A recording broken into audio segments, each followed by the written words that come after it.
नमस्कार, मी श्वेता. तुम्ही पाहताय न्यूज 18 लोकमत आणि या बुलेटिनच्या सुरुवातीला अतिशय दुःखद बातमी आहे. ती म्हणजे पद्मविभूषण आणि महाराष्ट्र भूषण शिवशाहीर बाबासाहेब पुरंदरे यांचं आज पहाटे 5:07 निधन झालंय. दीनानाथ रुग्णालयाच्या जनसंपर्क अधिकाऱ्यांनी याबाबतची माहिती दिली आहे. रुग्णालयात उपचारादरम्यान त्यांचं निधन झालंय. गेल्या 3 दिवसांपासून ते रुग्णालयात होते, त्यांच्यावरती उपचार सुरू होते आणि सकाळी 8:30 वाजता पर्वती इथल्या त्यांच्या निवासस्थानी त्यांचं पार्थिव दर्शनासाठी ठेवण्यात येणार आहे. तर सकाळी 10:30 वाजता वैकुंठ स्मशानभूमीमध्ये त्यांच्या पार्थिवावर अंत्यसंस्कार केले जाणार आहेत. महाराष्ट्र भूषण शिवशाहीर बाबासाहेब पुरंदरे यांच्या निधनाची बातमी आज सकाळीच आपल्या समोर येते. पहाटे 5:07 त्यांचं निधन झालं अशी माहिती मिळते. पुण्यामधल्या दीनानाथ मंगेशकर हॉस्पिटलमध्ये त्यांच्यावर उपचार सुरू होते. गेल्या काही दिवसांपासून बाबासाहेब पुरंदरे यांच्यावरती रुग्णालयामध्ये उपचार सुरू होते. मात्र आज देखील प्रत्येकाच्या डोळ्यासमोर तेच बाबासाहेब आहेत, जे अगदी मनापासून स्फूर्ती आणून छत्रपती शिवाजी महाराजांचा इतिहास ज्यांनी महाराष्ट्राला जगाला सांगितला, तेच बाबासाहेब आपल्या डोळ्यासमोर आहेत. गेल्या 3 दिवसांपासून पुण्यातल्या दीनानाथ मंगेशकर हॉस्पिटलमध्ये त्यांच्यावरती उपचार सुरू होते आणि त्यांची प्रकृती चिंताजनक होती, या संदर्भातली माहिती मिळत होती. आणि आता दीनानाथ मंगेशकर हॉस्पिटलच्या जनसंपर्क अधिकाऱ्यांनी दिलेल्या माहितीनुसार शिवशाहीर बाबासाहेब पुरंदरे यांचं आज पहाटे 5:07 निधन झालंय. रुग्णालयात उपचारादरम्यान त्यांचं निधन झालं. गेल्या 3 दिवसांपासून ते उपचार घेत होते. आज सकाळी 8:30 वाजता पुण्यातल्या पर्वती इथल्या त्यांच्या निवासस्थानी त्यांचं पार्थिव दर्शनासाठी ठेवण्यात येणार आहे आणि सकाळी 10:30 वाजता वैकुंठ स्मशानभूमीमध्ये त्यांच्या पार्थिवावर अंत्यसंस्कार केले जाणार आहेत.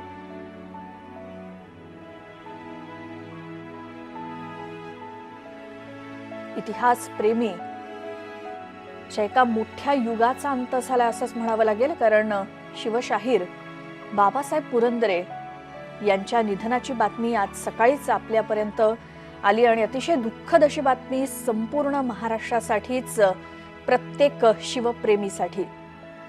आणि शिवशाहीर बाबासाहेब पुरंदरे म्हणजे एक चालता बोलता इतिहास अगदी त्यांच्या तोंडून इतिहास ऐकणं ही म्हणजे लोकांसाठी पर्वणीच. आणि अगदी त्यांनी त्यांच्या आयुष्यात महाराष्ट्राच्या कानाकोपऱ्यात जाऊन छत्रपती शिवाजी महाराजांचा इतिहास सांगितला. आणि हेच बाबासाहेब पुरंदरे आज काळाच्या पडद्याआड गेलेत. पुण्याच्या दीनानाथ रुग्णालयात त्यांचं निधन झालंय आज पहाटे 5:07.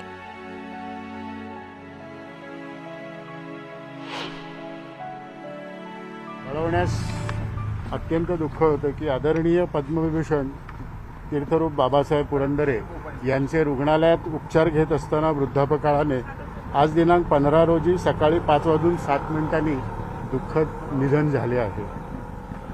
त्यांचे पार्थिव सकाळी 8:30 पर्यंत त्यांच्या पर्वती येथील निवासस्थानी नेण्यात येईल आणि त्यानंतर साधारण 10:30च्या सुमाराला वैकुंठ स्मशानभूमीत अंत्यसंस्कार केले जातील.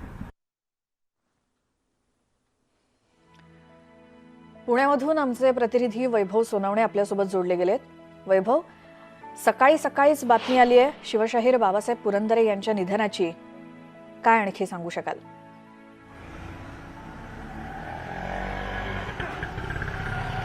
श्वेता, अत्यंत दुःखद बातमी आहे. महाराष्ट्र भूषण असलेले शिवशाहीर बाबासाहेब पुरंदरे यांचं वयाच्या 100व्या वर्षी निधन झालं.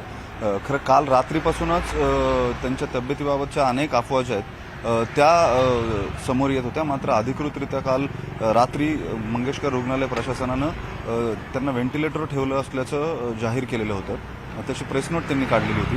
आज सकाळी मात्र 5:07 त्यांचं निधन झालंय अशी माहिती जी आहे ती या मंगेशकर रुग्णालयाचे जनसंपर्क अधिकारी जे आहेत याळकीकर त्यांनी माध्यमांना दिली आणि त्यानंतर त्यांचं अधिकृत निधन झाल्याची घोषणा जी आहे अधिकृत घोषणा जी आहे ती करण्यात आली आणि एकूण प्रचंड वादग्रस्त प्रचंड उत्स्फूर्त अशा अनेक वेगवेगळ्या पैलूंनी नटलेलं हे व्यक्तिमत्व होतं बाबासाहेबांचं.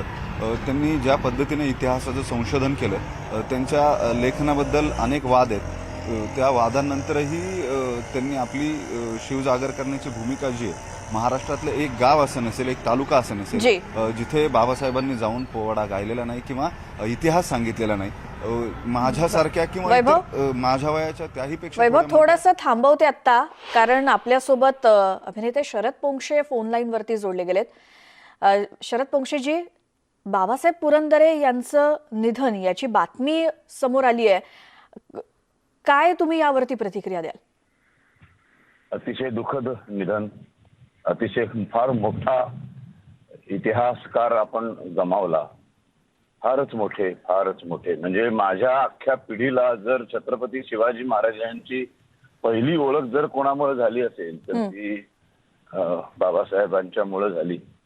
आम्ही लहानपणापासून आपल्या महाराष्ट्रामध्ये वसंत व्याख्यानमालांची फार मोठी परंपरा आहे. त्या परंपरेमध्ये दरवर्षी लहानपणी अगदी शाळेत असल्यापासून बाबासाहेबांची अनेक शिवचरित्रावरची व्याख्यानं ऐकली. आमच्या घरामध्ये माझे आजोबा दररोज रात्री बाबासाहेब पुरंदरेंनी लिहिलेलं शिवचरित्राची 10 पानं वाचून मग आम्ही सगळेजण झोपायचो. असे संस्कार लहानपणापासून झालेले आणि बाबासाहेबांमुळे खऱ्या अर्थाने शिवछत्रपती महाराज नेमके काय होते ते कळलं. त्यांची राजनीती कळली, त्यांची समाजनीती कळली, राजा कसा असावा आणि जे आज आपण छत्रपती शिवाजी महाराजांना दैवत मानतो त्या मानण्या पाठीमागे बाबासाहेबांचा फार मोठा वाटा आहे. आणि वाद आणि हे आता मी ऐकत होतो तर वाद वगैरे ते वादग्रस्त कधीच नव्हते. काही लोकांनी जाणीवपूर्वक त्यांना वादग्रस्त बनवलं गेलं. आपल्याकडे काही लोक जाणीवपूर्वक काही लोकांना वादग्रस्त बनवतात. स्वतःची कुवत काहीच नसते पण मोठ्या लोकांच्या बद्दल विरोधात काहीतरी घाणेरडं बोलत राहायचं ही महाराष्ट्रातल्या काही लोकांची परंपरा आहे. त्यामुळे ते बोलत राहू देत. पण बाबासाहेब हे फारच थोर उत्तुंग व्यक्तिमत्व होतं आणि महाराष्ट्राच्या इतिहास संशोधनामधलं एक फार मोठं पान आज गळून पडलं आणि माझी भावपूर्ण श्रद्धांजली. जी, शरद पोंक्षेजी, आणि नुकतीच वयाची 100 सुद्धा त्यांनी गाठली आणि एक छान सोहळा देखील पुण्यामध्ये पार पडलेला होता. आणि शिवचरित्र हे लोकांपर्यंत पोहोचवणं किंवा इतिहासपुत्र ज्यांना म्हटलं जातं, तुमच्या आमच्या पिढीनं त्यांना प्रत्यक्ष पाहिलं, त्यांच्या तोंडून प्रत्यक्ष इतिहास ऐकला देखील. मात्र या पुढच्या पिढीला बाबासाहेब म्हणजे फक्त आपली जबाबदारी की काय होते बाबासाहेब हे सांगण्याची, कारण त्यांना हे सगळं बघायला मिळणार नाहीये प्रत्यक्ष. हो, पण त्यांनी लिहिलेलं शिवचरित्राचे जे खंड आहेत ते आपण आपल्या पुढच्या पिढीच्या हातात ठेवणं ही आपली जबाबदारी आहे. ती जर त्यांनी वाचली पुढच्या पिढीने, जसं माझ्या आजोबांचा फार छान उपक्रम होता हा की रोज 10 पानं वाचून दाखवायचे ते आणि सगळ्या कुटुंबांनी बसून आम्ही ऐकायचो आणि मग झोपायचो. हे असं जर आपण करत राहिलो तर शिवाजी महाराज खूप छान पद्धतीने कळतील आणि त्याचबरोबर जी खंड ज्यांनी लिहिले ते बाबासाहेबही घराघरापर्यंत पोहोचतील. आणि शेवटच्या क्षणापर्यंत वाणी इतकी स्वच्छ होती, इतकं छान पद्धतीने मेंदू काय होतं ना, वयाप्रमाणे माणूस विस्मृती व्हायला लागते आणि अशा बऱ्याच गोष्टी घडत असतात. पण म्हणजे खरंच कौतुकास्पद होतं. ही कदाचित शिवछत्रपतींची ताकद त्यांच्या पाठीमागे असेल, तो आत्मा उभा राहत असेल कदाचित. पण ते शेवटच्या क्षणापर्यंत इतकं छान बोलत होते, त्यांची विस्मृती झालेली नव्हती. म्हणजे फारच मोठी व्यक्ती आज महाराष्ट्रानं गमावली. महाराष्ट्राचं भूषण आपण गमावलेलं आहे. जी, इतकं 100 वर्षांचं आयुष्य कुणाला यापुढे क्वचितच लाभेल. मात्र बाबासाहेबांनी आपल्या या संपूर्ण आयुष्यामध्ये जे काही काम केलंय ते तर वाखाणण्याजोगं आहेच. मात्र तुम्ही त्यांना भेटलेले असताना, प्रत्यक्ष त्यांच्या समोर बसलेले असताना काय जाणवतं बाबासाहेबांना भेटताना किंवा तुम्ही भेटले असताना, काय त्याबद्दल एक आठवण तुमची सांगाल? काही नाही, एक अक्षरशः खरं सांगू का, की मी जेव्हा पहिल्यांदा भेटलो, बरीच वर्ष झाली त्याला, त्यावेळेला मी त्यांना वाकून नमस्कार केला आणि ते मला म्हणाले, त्यांच्या सोफ्यावर बसलेले होते आणि मला म्हणाले की बस इथे बस, बाजूला बस. म्हटलं नाही, मी खाली बसतो. मी त्यांच्या पायाशी बसलो आणि ते एक अद्भुत असं एक व्हायब्रेशन सेटअप माहितीये, एक माणसाची एक व्हायब्रेशन, अशी व्हायब्रेशन मला त्याच्या आधी अनुभवायला मिळाली ती जेव्हा मी बाळासाहेबांच्या जवळ बसलो. बर. बाळासाहेब ठाकरेंच्या जवळ जेव्हा मी बसलो होतो, आमच्या नथुरामचं जेव्हा सगळं चालू होतं त्या काळामध्ये, त्यावेळेला मला तशी व्हायब्रेशन्स जाणवली होती. आणि मी पहिल्यांदा अशी एखाद्या व्यक्तीच्या रेंज मध्ये आल्यावर, त्याच्या जवळ आल्यावर एक वेगळंच अद्भुत व्हायब्रेशन्स असतात आणि मग आपली बोलती बंद होते आणि आपण फक्त ऐकत बसतो आणि तेच करावं. हा अनुभव फार थरारक होता.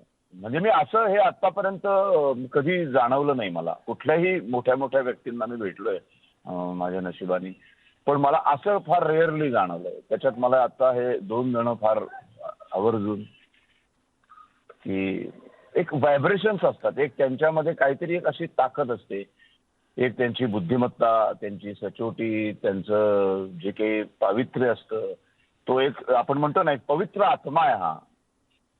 तर मला ते जाणवलं. बाळासाहेबांच्या जवळ जेव्हा बसायचो तेव्हा असं जाणवायचं आणि बाबासाहेबांच्या जवळ जेव्हा मी पहिल्यांदा बसलो सोफ्याच्या बाजूला, म्हणजे खाली बसलो मी, त्यावेळेला मला असं भयंकर जाणवलं की हे काहीतरी अद्भुत आहे यार, हे मी कधी अनुभवलं नव्हतं. ही ती ताकद असते, ते आत्मे सगळे त्यांच्या पाठीशी उभे असतात. जी. शरद पोंक्षेजी, खूप धन्यवाद. तुम्ही न्यूज 18 लोकमतशी बोललात आणि तुमचे अनुभव आम्हाला सांगितलेत बाबासाहेब पुरंदरे यांच्या बरोबरचे किंवा त्यांच्याबद्दल.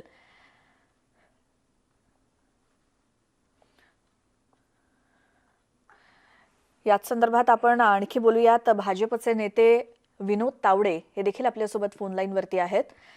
तावडेजी, महाराष्ट्रासाठी काय संपूर्ण देशासाठीच ही एक अतिशय मोठी दुःखद बातमी, बाबासाहेब पुरंदरे यांचं निधन, म्हणजे काय म्हणाल? खरंच आहे की महाराष्ट्राला हा मोठा धक्का आहे. महाराष्ट्रातल्या घराघरात छत्रपती शिवरायांच्या बारीक सारीक माहिती पोहोचवणं, त्यांच्या आयुष्यातले प्रेरक प्रसंग पोहोचवणं, हे जर एका व्यक्तीने केलं असेल तर ते छत्रपती शिवाजी महाराजांविषयीची माहिती देणं हे माननीय बाबासाहेबांनीच केलं. आम्ही सगळे लहानाचे मोठे झालो, शिवाजी महाराजांची आम्हाला जी ओळख झाली ती शाळेतल्या इतिहासात शिकण्याबरोबर बाबासाहेबांच्या ज्या व्याख्यानमाला आम्ही ऐकल्या त्यातून आम्हाला महाराजांची अधिकाधिक ओळख होत गेली आणि त्याविषयी अधिक जाणून घ्यावं अशी उत्सुकताही आम्हाला राहिली. आणि त्यामुळेच मी ज्यावेळी सांस्कृतिक मंत्री होतो त्यावेळी माननीय बाबासाहेबांना महाराष्ट्र भूषण पुरस्कार देणं हा मला असं वाटतं की क्रमप्राप्त होतं, त्यांचा तो अधिकार होता. छत्रपती शिवरायांच्या महाराष्ट्रामध्ये महाराजांना घराघरात पोहोचवण्याचं काम जे बाबासाहेबांनी केलं त्यामुळे त्यांना हा पुरस्कार राज्य सरकारच्या वतीने दिला गेला. आणि मला बाबासाहेब एक संशोधक इतकंच नाही तर एक अतिशय सामान्य माणसाची कणव असणारी व्यक्ती, म्हणजे संघाच्या स्वयंसेवकात पाहायला मिळतं ते बाबासाहेबांकडे पाहिल्यानंतर, त्यांच्या सानिध्यात आल्यानंतर जाणवायचं की कितीही लहान व्यक्ती असो तरी अदबीने त्याच्याशी वागणं, त्याला सन्मान देणं, मला वाटतं की हे त्यांचे व्यक्तिगत गुण सुद्धा खूप मोठे होते. आणि आज खऱ्या अर्थाने महाराष्ट्राची ही एक वेगळी हानी झाली आहे बाबासाहेबांच्या निधनाने, की त्यांना विनम्र श्रद्धांजली अर्पण करतो. जी. आणि विनोद तावडेजी, तुम्ही जसं म्हणालात की तुम्ही सांस्कृतिक मंत्री असताना राज्याचे त्यावेळेला महाराष्ट्र भूषण हा पुरस्कार बाबासाहेबांना प्रदान करण्यात आला. हा संपूर्ण महाराष्ट्रासाठीच एक अभिमानाचा क्षण होता, कारण छत्रपती शिवाजी महाराज यांच्यासाठी त्याचबरोबर महाराष्ट्रासाठी त्यांनी जे काही काम केलेलं आहे ते खरंच खूप वाखाणण्याजोगं आहे. आणि म्हणूनच महाराष्ट्र सरकारनं दिलेला हा पुरस्कार, आणि त्यावेळेला म्हणजे जेव्हा तुम्ही सरकारमध्ये होतात किंवा सांस्कृतिक मंत्री होतात, बाबासाहेबांना पुरस्कार द्यायचा, त्यावेळी तुमचं काय विचार विनिमय किंवा काय डिस्कशन चाललं होतं? ज्यावेळी सगळ्या समितीमध्ये चर्चा झाली, जी काही 2-3 नाव होती त्यामध्ये स्वाभाविकपणे सगळ्यांची पसंती ही बाबासाहेबांच्याच नावाला होती. आणि ज्यावेळी बाबासाहेबांची याविषयी चर्चा आली तर त्यांनी इतकं नम्रपणे म्हटलं की मी कुठल्या पोस्टसाठी, कुठल्या श्रेयासाठी हे करत नाही, तर मी एक माझ्यातली संशोधक जी वृत्ती आहे त्यासाठी हे करतोय. त्यामुळे मला खरं म्हणजे यापासून थोडं लांब राहायचं, पण आम्ही त्यांना आग्रह केला आणि त्यांनी आमच्या आग्रहाचा सन्मान ठेवला. आणि खरंच मला असं वाटतं की मला हे भाग्य मिळालं की मी मंत्री असताना असा प्रकारचा महाराष्ट्र भूषण पुरस्कार आम्ही त्यांना देऊ शकलो. जी. आता संपूर्ण महाराष्ट्राचंच हे खूप मोठं नुकसान बाबासाहेबांचं जाणं म्हणजे. खूप धन्यवाद विनोद तावडेजी, तुम्ही न्यूज 18 लोकमतशी बोललात त्याबद्दल. शिवशाहीर बाबासाहेब पुरंदरे यांचं आज पहाटे 5:07 पुण्यातल्या दीनानाथ मंगेशकर हॉस्पिटलमध्ये निधन झाल्याची ही बातमी आज सकाळीच आपल्या समोर आणली. महाराष्ट्र भूषण, शिवशाहीर, इतिहासपुत्र अशी बरीच जितकी नावं घेऊ तेवढी थोडीच आहेत बाबासाहेबांसाठी. त्यांचा जन्म 29 जुलै 1922 रोजी झाला. जाणता राजा या महानाट्याचे ते निर्माते आणि जाणता राजाचे 1250 पेक्षा अधिक प्रयोग झालेत. छत्रपती शिवाजी महाराजांवर 12,000हून अधिक व्याख्यानं त्यांनी दिली. महाराष्ट्र भूषण पुरस्कारानं सुद्धा बाबासाहेब पुरंदरे यांना सन्मानित करण्यात आलं. त्यांचं संपूर्ण नाव बळवंत मोरोपंत पुरंदरे. त्यांचा जन्म 29 जुलै 1922 ला झाला. जन्मस्थळ शुक्रवार पेठ पुणे, पुण्यामध्येच त्यांचा जन्म झाला. शिवचरित्राबरोबरच 50हून अधिक पुस्तकं देखील त्यांनी लिहिली आहेत. बाबासाहेब पुरंदरे आणि शिवचरित्राचं नातंच अतूट आहे. महाराष्ट्र आणि महाराष्ट्राबाहेर सुद्धा शिवचरित्र नेण्याचं, पोचवण्याचं काम त्यांनी केलं आणि त्याचं श्रेय अर्थातच बाबासाहेबांनाच जातं. 7 दशकांहून अधिक काळ शिवचरित्र लोकांपर्यंत त्यांनी पोहोचवलं. आपल्या व्याख्यानाच्या माध्यमातून, पोवाड्यांच्या माध्यमातून 2019ला पद्मविभूषण पुरस्कारानं त्यांना सन्मानित करण्यात आलं. 2015 साली महाराष्ट्र भूषण पुरस्कारानं महाराष्ट्र सरकारनं त्यांचा सन्मान केला. 14 एप्रिल 1984 जाणता राजा या महानाट्याची निर्मिती शिवशाहीर बाबासाहेब पुरंदरे यांनी केली आणि तेव्हापासून हजारो प्रयोग या महानाट्याचे झाले. सावित्री हे पुस्तक त्यांनी लिहिलं. जाळत्या ठिणग्या हे देखील त्यांचं एक पुस्तक. मुजऱ्याचे मानकरी ही त्यांची साहित्य संपदा. राजा शिवछत्रपती हे देखील पुस्तक आणि त्याचबरोबर महाराज हे देखील बाबासाहेबांनी लिहिलेली पुस्तकं. शेलारखिंड, पुरंदऱ्यांचा सरकारवाडा ही मराठमोळी साहित्य संपदा. शनिवारवाड्यातील क्षमादान, शिलंगणाचं सोनं ही बाबासाहेबांनी जी काही पुस्तकं लिहिली त्याची आपण नावं पाहतोय. पुरंदरच्या बुरुजावरून, कलावंतिणीचा सज्जा हे देखील बाबासाहेबांचं पुस्तक. महाराजांची राजचिन्ह, पुरंदऱ्यांची नौबत ही अस्सल मराठमोळी साहित्य संपदा. बाबासाहेबांची खांदेरी उंदेरी रणसंग्राम हे नाटक त्यांनी लिहिलं. फुलवंती ही त्यांची नाट्यसंपदा. अफाट लिखाण शिवशाहीर बाबासाहेब पुरंदरे यांचं. फुलवंती, राजमाता अशी बरीच नावं आहेत जी पुस्तकं बाबासाहेबांनी लिहिली, जी नाटकं लिहिली त्याची ही काही नावं आपण पाहतोय. आणि त्याच सोबत पोवाडे असतील किंवा शिवचरित्र लोकांना सांगणं, व्याख्यानं, पोवाडे या सगळ्याच्या माध्यमातून छत्रपती शिवाजी महाराजांचा इतिहास 7 दशकाहून अधिक काळ महाराष्ट्र आणि महाराष्ट्राच्या बाहेर पोहोचवण्याचं काम शिवशाहीर बाबासाहेब पुरंदरे यांनी केलेलं आहे. आमचे प्रतिनिधी वैभव सोनावणे पुण्यातून आपल्या सोबत आहेतच. वैभव, आपण ऐकलं काय काय प्रतिक्रिया येत आहेत बाबासाहेबांच्या जाण्याची बातमी आपल्यापर्यंत आल्यानंतर. आता यापुढे कशा पद्धतीनं? वैभव, थोडंसं थांबवते, आपण ही सगळी माहिती घेऊयातच. मात्र आपल्यासोबत भाजपचे प्रदेशाध्यक्ष चंद्रकांत पाटील फोनलाईनवरती जोडले गेलेत. चंद्रकांत पाटीलजी, एक खूप मोठ्या युगाचा अंत झालाय असं म्हणू शकतो, कारण बाबासाहेबांचं काम महाराष्ट्रासाठी आणि महाराष्ट्राच्या बाहेर किती मोठं आहे हे आपल्या सगळ्यांनाच माहिती आहे. आणि आज त्यांच्या निधनाची बातमी आली आहे. काय तुमची प्रतिक्रिया?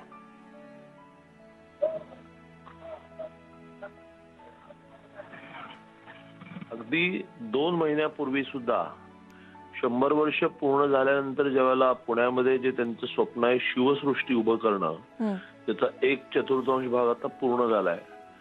तर तिथेच कार्यक्रम होता शिवसृष्टीमध्ये. काही वेळेला तेच संदर्भ छत्रपती शिवाजी महाराज आयुष्यभर जगले आणि त्यामुळे त्याच्याशिवाय त्यांच्या बोलण्यात काही विषयच नव्हता. आणि त्यामुळे 100 पूर्ण झाल्यानंतर सुद्धा शिवसृष्टीची चिंता, पुढे काय करायचं त्याचे विषय, आणि त्यामुळे इतके अचानक ते जातील असं 100 पूर्ण झाल्यानंतरही वाटलं नव्हतं. महाराष्ट्राला ही मोठी धक्कादायक बातमी आहे. भारतीय जनता पार्टीच्या वतीने भावपूर्ण श्रद्धांजली अर्पण करतो. जी, आता नुकताच त्यांनी 100व्या वर्षात पदार्पण केल्यानंतर एक छोटेखानी सोहळा पुण्यामध्ये आयोजित करण्यात आला होता. आणि त्यावेळी बाबासाहेब अगदी म्हणजे सर्वांसमोर होते. म्हणजे कुणाला कल्पना देखील नाही पुसटशी की 2 महिन्यात असं काही होईल, कारण वयाच्या 100व्या वर्षी सुद्धा इतक्या जोमानं ते बोलत देखील होते, या सोहळ्यामध्ये उपस्थित देखील होते. आणि तुमची त्यांची पुण्यामध्ये असताना सुद्धा बऱ्याच भेटी गाठी झाल्या असतील. त्यांच्यासोबतच्या काही आठवणी काय सांगाल? त्यांचा माझा परिचय मी पुण्यामध्ये आमदार झालो तेव्हापासून नाहीये. तर मी अखिल भारतीय विद्यार्थी परिषदेत काम करताना जे जवळजवळ हा कालावधी आहे 1980 पासूनचा, त्या कालावधीपासूनचा आहे, ज्या काळामध्ये छत्रपती शिवाजी महाराजांवर व्याख्यानं देण्याला त्यांनी सुरुवात केली होती. लिखाण तर अफाट होतच, परंतु व्याख्यानांच्या निमित्ताने महाराष्ट्राभर देशभर फिरण्यास त्यांनी सुरुवात केली होती. त्यावेळेला गावोगाव विद्यार्थी परिषदेची कार्यालय व्हावी यासाठी आम्ही त्यांना विनंती केली की एका बाजूने शिवाजी महाराजांचं चरित्रही लोकांपर्यंत पोहोचवता येईल आणि आम्हाला कार्यालय उभं करण्यास मदत होईल. त्यावेळेला प्रचंड प्रवास त्यांनी आमच्यासाठी केला. तर त्यामुळे खूप आठवणी अशा आहेत की इतकं प्रचंड मोठं व्यक्तिमत्व असून सुद्धा ती जी नम्रता जी होती ती खरं म्हणजे कर्तृत्व आणि नम्रता यांचं कॉम्बिनेशन होत नाही, अशा दृष्टीने आपल्या सगळ्यांना खूप सुखद अशी होती, आश्चर्य वाटणारी अशी होती की कोणाशी सुद्धा बोलताना ज्या प्रकाराने ते बोलायचे. त्यामुळे शिवाजी महाराजांचं चरित्र खऱ्या अर्थाने लोकांपर्यंत पोहोचवणं, सोप्या शब्दामध्ये पोहोचवणं, वाचनाचा लोक कंटाळा करतात त्या व्याख्यानाच्या निमित्तानं पोहोचवणं, नाट्याच्या माध्यमातून पोहोचवणं, असे खूप मोठं कॉन्ट्रीब्युशन महाराष्ट्रातल्या, देशातल्या, जगातल्या लोकांना छत्रपती शिवाजी महाराज पोहोचवण्यामध्ये त्यांचं मोठं कॉन्ट्रीब्युशन होतं. जी, चंद्रकांत पाटीलजी, धन्यवाद. तुम्ही न्यूज 18 लोकमतशी बोललात. ब्रेकनंतर तीच अतिशय दुःखद अशी बातमी संपूर्ण महाराष्ट्रासाठी, संपूर्ण देशासाठी. महाराष्ट्र भूषण शिवशाहीर बाबासाहेब पुरंदरे यांचं वयाच्या 100व्या वर्षी निधन झालंय. पुण्यातल्या दीनानाथ मंगेशकर हॉस्पिटलमध्ये त्यांनी आज पहाटे 5:07 अखेरचा श्वास घेतला.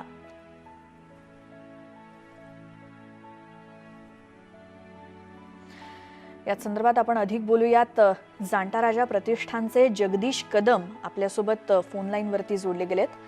जगदीशजी, जाणता राजा उभं करणं, त्यानंतर त्याचे हजारोहून जास्ती प्रयोग करणं, हे बाबासाहेबांनी केलं आणि त्यांच्या सोबत तुम्ही होतात.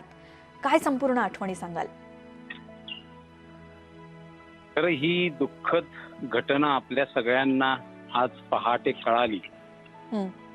आणि हे नाव खरं तर श्रीमंत शिवशाहीर बाबासाहेब पुरंदरे यांचं नाव ऐकताच डोळ्यासमोर येतात ते छत्रपती शिवाजी महाराज. हो. आणि त्यांच्या समवेतचे स्वराज्यातले राजगड असो, रायगड असो, प्रतापगड असो, शिवनेरी, सिंधुदुर्ग यांच्यासारखे असंख्य गड किल्ले.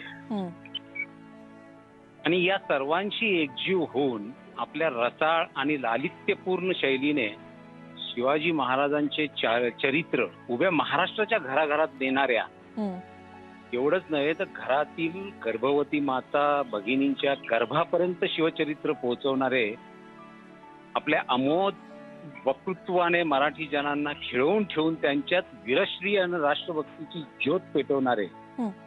शब्द यज्ञकार बाबासाहेब इतकेच नव्हे तर जांताराजा महानाट्यासारख्या भव्य दिव्य कलेच्या माध्यमातून अखंड हिंदुस्थानासोबत विदेशातही, कारण की मी त्याचा साक्षीदार आहे, 1002 वा कार्यक्रम लंडनच्या वेम्बली स्टेडियम वरती आम्ही केलेला होता. ते सगळे कलाकार घेऊन तिथे तो भव्य रंगमंच उभा करून लोकांसमोर ती जांताराजा हिंदी मधला सादर केलेला आहे. त्यानंतर अमेरिकेतही त्याचे प्रयोग झालेले. असा हा विचार छत्रपती शिवाजी महाराजांचा पोहोचवणारे बाबासाहेब. पण आज काळाने कावा बदलला आणि एक ऐतिहासिक पर्व अनंतात विलीन झाले. आदरणीय बाबासाहेबांना महाराजा शिवछत्रपती प्रतिष्ठानच्या वतीने, माझ्या वैयक्तिक कुटुंबियांच्या वतीने भावपूर्ण श्रद्धांजली मी देतो आहे. जी. यासोबत बाबासाहेबांच्या बद्दल जर सांगायचं म्हणलं तर अनेक वर्ष बाबासाहेबांबरोबर काम करताना एक गोष्ट लक्षात आली की जसं स्वामी विवेकानंदांनी सांगितलं, वन लाईफ वन मिशन, होय, एक जीवन एक ध्येय, एकच ध्येय, हे डोळ्यासमोर ठेवून बाबासाहेबांनी अखंड जवळपास 92 वर्ष, वयाच्या 8व्या वर्षापासून त्यांना हे शिवचरित्राचं वेड लागलं आणि एका ध्येयाने वेड होऊन त्यांनी 92 वर्ष अखंड केवळ शिवचरित्र, त्यातला अभ्यास आणि ते शिवचरित्र राज्यात नाही, देशात नाही तर सर्व जगभर पोहोचवण्याचं कार्य हे बाबासाहेबांनी आपल्या आयुष्यामध्ये केलं. असं फारच क्वचित उदाहरणं आहेत की आपल्या आयुष्याचं ध्येय केवळ एकच ठेवून अशा पद्धतीने कार्य करणाऱ्या व्यक्ती त्यांच्या कृतीत पद्मविभूषण, महाराष्ट्र भूषण बाबासाहेबांनी केलं. त्यांच्याशी संबंधातल्या अनेक आठवणी आठवतात. म्हणजे बाबासाहेब, एका वाक्यात सांगायचं म्हटलं, बाबासाहेब हे आजही 17व्या शतकात आणि तेही 1630 ते 1680 याच काळात जगत होते. आपण सगळे 21व्या शतकात जगतोय. अनेक वेळेला आम्हाला त्यांना धरून ओढून 21व्या शतकात आणायला लागायचं. अशा पद्धतीचं बाबासाहेबांचं जीवन होतं. जी, ही खूप सुंदर गोष्ट तुम्ही सांगितलीत की आपण 21व्या शतकात जगतो, मात्र बाबासाहेब हे 17व्या शतकामध्ये जगत होते. खूप धन्यवाद जगदीश कदमजी, तुम्ही न्यूज 18 लोकमतशी बोललात आणि या खूप छान आठवणी सांगितल्यात.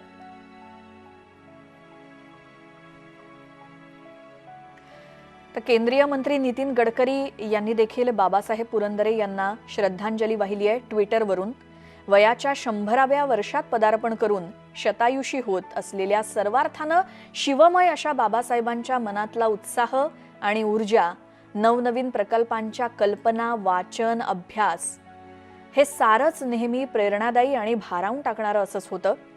अनेक दुर्गप्रेमी, इतिहास अभ्यासक, गिर्यारोहक, लेखक, वक्ते, संशोधक, दिग्दर्शक, अभिनेते, कवी, छायाचित्रकार, नेपथ्यकार घडवणाऱ्या बाबासाहेबांचं योगदान अक्षरशः थक्क करायला लावणारं असंच आहे. अवघ्या महाराष्ट्राचं दैवत, ज्येष्ठ इतिहास संशोधक, पद्मविभूषण शिवशाहीर बाबासाहेब पुरंदरे यांचं जाणं अत्यंत वेदनादायी आणि अतिशय दुःखद आहे. त्यांना माझी भावपूर्ण श्रद्धांजली. ईश्वर दिवंगत आत्म्यास शांती देवो. तसंच त्यांच्या कुटुंबियांना आणि अवघ्या महाराष्ट्राला हे दुःख सहन करण्याची शक्ती देवो. ओम शांती असं ट्विट केलंय केंद्रीय मंत्री नितीन गडकरी यांनी.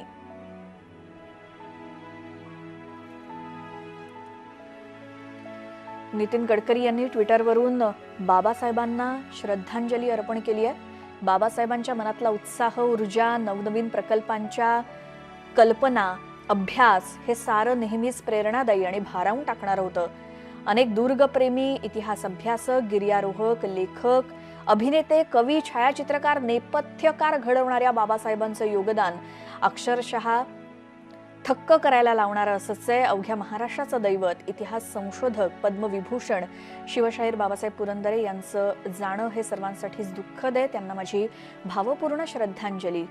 वयाच्या 100व्या वर्षात पदार्पण करून शतायुषी होत असलेल्या सर्वार्थानं शिवमय अशा बाबासाहेबांच्या मनातला उत्साह, असं त्यांनी म्हटलंय. बाबासाहेबांना त्यांनी केलेला अभ्यास या सगळ्याचंच कौतुक करत नितीन गडकरी यांनी ट्विटरवरून शिवशाहीर बाबासाहेब पुरंदरे यांना श्रद्धांजली अर्पण केली आहे.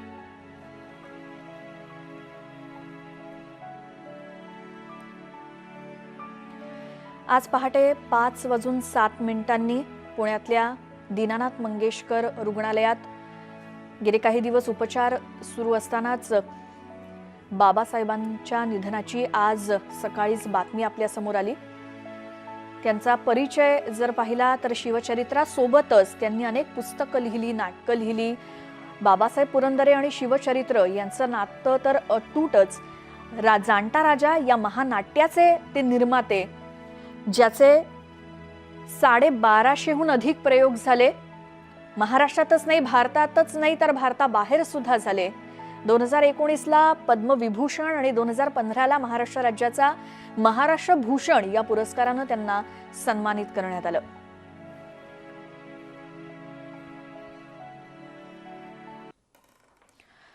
ब्रेकनंतर तुम्ही पाहताय सकाळच्या बातम्या आणि सध्या आपण अतिशय दुःखद बातमी पाहतोय, ती म्हणजे पद्मविभूषण, शिवशाहीर, महाराष्ट्र भूषण बाबासाहेब पुरंदरे यांच्या निधनाची ही बातमी. आज पहाटे 5:07 पुण्याच्या दीनानाथ रुग्णालयात त्यांनी वयाच्या 100व्या वर्षी अखेरचा श्वास घेतला. बाबासाहेबांच्या निधनाची बातमी आली आणि संपूर्ण सोशल मीडियावर बाबासाहेबांना श्रद्धांजली वाहिली जाते. त्यांच्याबद्दल खूप भरभरून लिहिलं जात आहे, कारण व्यक्तीच तशी आहे. कारण महाराष्ट्राच्या कणाकणामध्ये असलेल्या छत्रपती शिवाजी महाराजांच्या जाज्वल्य इतिहासाचं स्फुल्लिंग हे मराठी जनांच्या मनामनात चेतवणारे, रुजवणारे शिवशाहीर बाबासाहेब पुरंदरे यांचं आज निधन झालंय. आत्तापर्यंत आपण त्यांना प्रत्यक्ष ऐकलं, भेटलो, बोललो, पाहिलं. मात्र या पुढच्या पिढीला बाबासाहेब पाहायला मिळणार नाहीत. मात्र त्यांनी लिहून ठेवलेलं शिवचरित्र, त्यांची असंख्य साहित्य संपदा, पुस्तकं या माध्यमातून ते यापुढेही प्रत्येकाच्या मनात जिवंत राहतीलच आणि ही आपली जबाबदारी आहे ते पुढच्या पिढीपर्यंत पोहोचवणं. मात्र तरी वयाच्या 100व्या वर्षी त्यांनी घेतलेला अखेरचा श्वास हा महाराष्ट्रातल्याच काय तर महाराष्ट्राच्या बाहेर सुद्धा प्रत्येकाच्या मनाला चटका लावून जाणारी गोष्ट. कारण जाणता राजा हे नाट्य, ज्यांनी नाट्याचे निर्माते, महानाट्य म्हणायला हवं, आणि हे फक्त महाराष्ट्रातच नाही, महाराष्ट्राच्या बाहेरच नाही तर देशाच्या बाहेर मराठीशिवाय इतरही काही भाषांमध्ये त्यांनी या भाषातून लोकांमध्ये पोहोचवण्याचा प्रयत्न केला. आणि इतरही काही साहित्य संपदा जी बाबासाहेबांची आहे त्याची काही उदाहरणं किंवा नावं आपण पाहतोय. महाराजांची राजचिन्ह, पुरंदऱ्यांची नौबत, अशी असंख्य पुस्तकं त्यांनी जी लिहिली, नाटकं लिहिली. आणि जसं त्यांच्या निकटवर्तीयांनी जगदीश कदम यांच्याशी आपण जेव्हा बोललो, जे बराच काळ बाबासाहेबांसोबत होते, त्यांचं असं म्हणणं की आपण आत्ता 21व्या शतकामध्ये राहतो, जगतो, मात्र बाबासाहेब हे छत्रपती शिवाजी महाराजांच्या काळात म्हणजे 17व्या शतकामध्ये जगायचे. त्यांना ओढून 21व्या शतकामध्ये आणावं लागायचं. ही एक खूप छान गोष्ट त्यांच्या व्यक्तिमत्वाबद्दलची त्यांचे जे निकटवर्ती आहेत ते सांगतात आपल्याला. म्हणजे ते कुठल्या जगात, कुठल्या युगात वावरायचे, महाराजांच्या काळात ते वावरायचे, जरी आपण 21व्या शतकात राहत असलो, जगत असलो तरी देखील. हीच काही वैशिष्ट्ये आहेत बाबासाहेबांच्या व्यक्तिमत्वाची, हेच काही पैलू आहेत. आणि त्यामुळेच महाराष्ट्राची जी खूप मोठी हानी बाबासाहेबांच्या जाण्यानं झाली आहे, या ज्या काही प्रतिक्रिया आहेत त्या यासाठीच की बाबासाहेबांचं योगदान म्हणजे वयाच्या 8व्या वर्षापासून त्यांनी अभ्यासाला सुरुवात केली, शिवचरित्राचा अभ्यास करायला सुरुवात केली, ते अगदी वयाच्या 100व्या वर्षापर्यंत म्हणजे 92 वर्ष बाबासाहेबांनी फक्त शिवचरित्राचा अभ्यास केला. एक जीवन एक ध्येय यानुसार ते जगले. जीवनामध्ये एकच ध्येय असावं आणि शिवचरित्र आणि छत्रपती शिवाजी महाराज हेच त्यांचं कायम ध्येय होतं. आणि संपूर्ण आयुष्य त्यांनी शिवचरित्राचा अभ्यास आणि ते लोकांपर्यंत पोहोचवण्यातच घालवलं. आणि म्हणूनच आत्ता आपण जर सोशल मीडिया सुद्धा पाहिलं तर बाबासाहेबांना श्रद्धांजली अर्पण करणारे अनेक मेसेजेस, त्यांच्याबद्दल भरभरून बोललं जातंय.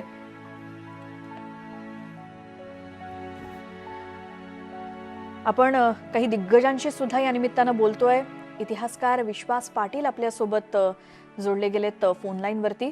विश्वासजी, तुम्ही देखील इतिहासकार. बाबासाहेब यांनी देखील वयाची 92 वर्ष शिवचरित्राच्या अभ्यासामध्ये घातली किंवा सार्थकी लावली. आणि आज बाबासाहेबांच्या निधनाची बातमी आल्यानंतर प्रत्येकाच्याच मनाला दुःख होतंय. तुमची काय प्रतिक्रिया? कारण मला नेहमी वाटतं की शिवरायांचं जे चरित्र पुराण्या कागदपत्रात दप्तरात जे अडकलेलं होतं, जे लोकांपासून दूर होतं, ते चरित्र बाबासाहेबांनी लोकांच्या हातामध्ये आणून दिलं. आपलंही स्वतःला त्यांनी शिवशाहीर समजलं आणि त्याप्रमाणे आपला डफ नेहमी कडाडता ठेवला. आणि त्या कडाडत्या डफाच्या तालावर त्यांनी शिवरायांच्या साध्या साध्या गोष्टी आणि त्यांची वागणे बोलणे चालणे हे जनसामान्यांपर्यंत पोहोचवलं. हे त्यांचं मोठं महान कार्य आहे. प्रथम माझ्या माहितीप्रमाणे सातारच्या अदालत राजवाड्यासमोर सुमित्रा राजे भोसले, सातारच्या राजमाता, यांनी शिवशाहिरांचं शिवकथन आयोजित केलेलं होतं. आणि तिथे हजारो लोकांनी गर्दी केली आणि तो लोंढा संपूर्ण महाराष्ट्रात पसरला. त्यानंतर इंदिरा गांधी ज्या वेळेला 300 वर्ष झालेली होती शिवराज्याभिषेकाला, त्यावेळेला रायगडावर आल्या होत्या. त्या प्रसंग मी एक शाळकरी विद्यार्थी म्हणून बघितलेला होता. तेव्हापासून बाबासाहेबांना पाहत आलेलो आहे की बाबासाहेब हे टोटली पूर्णतः म्हणजे काठोकाठ हे शिवकाळातच वागत होते, जगत होते. कोणताही संदर्भ, कोणताही विचार हे लगेच त्यांच्याकडून आम्हाला त्याची माहिती मिळायची. आणि मोठं महान काम त्यांनी केलेलं आहे, विशेषतः तरुण पिढीमध्ये. आणि महत्वाची गोष्ट म्हणजे जे वेड मज लागले तुझलाही ते लागेल का असं म्हटलं जातं. त्याप्रमाणे शिवरायांचं हे वेड बाबासाहेबांनी फक्त स्वतःपुरतं ठेवलं नाही. त्यांचे मी अनेक गावामध्ये असे चेले बघितलेले आहेत जे वर्षानुवर्ष बाबासाहेबांची आठवण काढत, त्यांची वाट बघत, त्यांच्या व्याख्यानाची वाट बघत बसायचे. आणि आपल्या बरोबरच महाराष्ट्रामध्ये अनेक शिवप्रेमी हेरून काढले, शोधून काढले, त्यांना बळ दिलं. आणि शिवाजी महाराजांची ही कथा, हे महान काव्य लोकांपर्यंत पोचवायचे बाबासाहेबांचं मोठंच योगदान आहे. जी विश्वास पाटीलजी, आणि पानिपत ही ऐतिहासिक कादंबरी लिहित असताना किंवा इतर वेळी सुद्धा म्हणजे संभाजी असेल किंवा दुसऱ्या काही, त्यावेळेला बाबासाहेबांची तुम्हाला कशी मदत झाली? त्यावेळेचे काय अनुभव सांगाल? मी विशेषतः शिवरायांच्या बाबतीत अलीकडे काही त्यांना गोष्टी विचारलेल्या होत्या. तर बऱ्याच वेळेला अनेक संदर्भ त्यांना मुखोद्गत असायचे. पानिपत कादंबरीच्या वेळेला त्यांचा माझा परिचय नव्हता, पण पानिपत कादंबरी ज्या वेळेला गाजू लागली त्यावेळेला सांगलीच्या बार असोसिएशननं पानिपत या विषयावर एक परिसंवाद ठेवला आणि प्रमुख पाहुणे म्हणून बाबासाहेबांना बोलवलेलं होतं. तर जोपर्यंत बाबासाहेबांचा माझा परिचय नव्हता, पण त्यांनी सर्वांसमोर सांगितलं की तुम्ही ह्या नवीन तरुणाची परीक्षा बघण्यासाठी मला बोलवलेलं आहे. पण मी सुरुवातीलाच सांगतो की या तरुणानं डिस्टिंक्शन मिळवलेलं आहे पानिपत या विषयात. मला हे खूप धक्कादायक होतं, कारण त्यांच्यासारख्या एका टप्प्यावर उंचीवर पोचलेल्या मनुष्यानं किंवा शिवप्रेमी इतिहासकारानं नव्या अभ्यासकाचं स्वागत करावं. त्यांचा स्वभाव, त्यांच्या मनातली त्यांची जी रुजुता होती, जो साधेपणा होता, तो सर्वांना म्हणजे अगदी वेड करणारा होता. जी. अलीकडच्या काळामध्ये ते जेव्हा भेटायचे त्यावेळेला गेल्या 1.5-2 वर्षामध्ये मात्र ते खूप थकल्यासारखे जी. दिसले. दुसरी एक महत्वाची गोष्ट म्हणजे बाबासाहेबांना मराठी नाटक, मराठी काव्य, मराठी नृत्य, त्या काळातले कलावंत, नाटक कंपन्या, अनेक नट, कलाकार यांची एवढी बारीक सारीक माहिती होती की बाबासाहेबांनी जर केवळ शिववेड डोक्यात घेऊन बसले नसते तर स्वतःचं करिअर एक कलावंत म्हणून वेगळं काहीतरी करू शकले असते. परंतु तो सगळा खजिना जो आहे तो त्यांनी स्वतःपुरता ठेवला आणि त्याच्यामध्ये फार वेळ घालवला नाही. आम्ही त्यांना विनंती करायचो की सगळ्या कॅरेक्टर्स ही अगदी बाई सुंदराबाई पासून बालगंधर्व पासून तुम्ही त्यांच्या एवढ्या भरभरून आठवणी सांगता, त्यांचं एखादं पुस्तक करा, ग्रंथ करा, असं मी त्यांना नेहमी म्हणायचो. पण ते त्यांच्या हातून झालं नाही. सांगण्याचा मुद्दा असा की शिवाजी महाराज आणि फक्त शिवराय हे त्यांचं वेड होतं आणि अखेरच्या श्वासापर्यंत त्यांनी जपलं, हे खूप महत्वाचं आहे. विश्वास पाटीलजी, खूप धन्यवाद. तुम्ही न्यूज 18 लोकमतशी बोललात. धन्यवाद. तुम्ही पाहताय न्यूज 18 लोकमत आणि सध्या आपण अतिशय म्हणजे महाराष्ट्राच्या दृष्टीनं, महाराष्ट्रच काय संपूर्ण देशभरातल्या नागरिकांच्या दृष्टीनं अतिशय दुःखद बातमी ती म्हणजे पद्मविभूषण, महाराष्ट्र भूषण शिवशाहीर बाबासाहेब पुरंदरे यांचं पुण्यातल्या दीनानाथ मंगेशकर हॉस्पिटलमध्ये आज पहाटे 5:07 निधन झालं. नुकतेच जुलै महिन्यामध्ये त्यांनी वयाच्या 100व्या वर्षामध्ये पदार्पण केलेलं होतं. गेल्या 3 दिवसांपासून त्यांच्यावर रुग्णालयात उपचार सुरू होते आणि हे उपचार सुरू असतानाच त्यांच्या निधनाची बातमी आज पहाटे आली.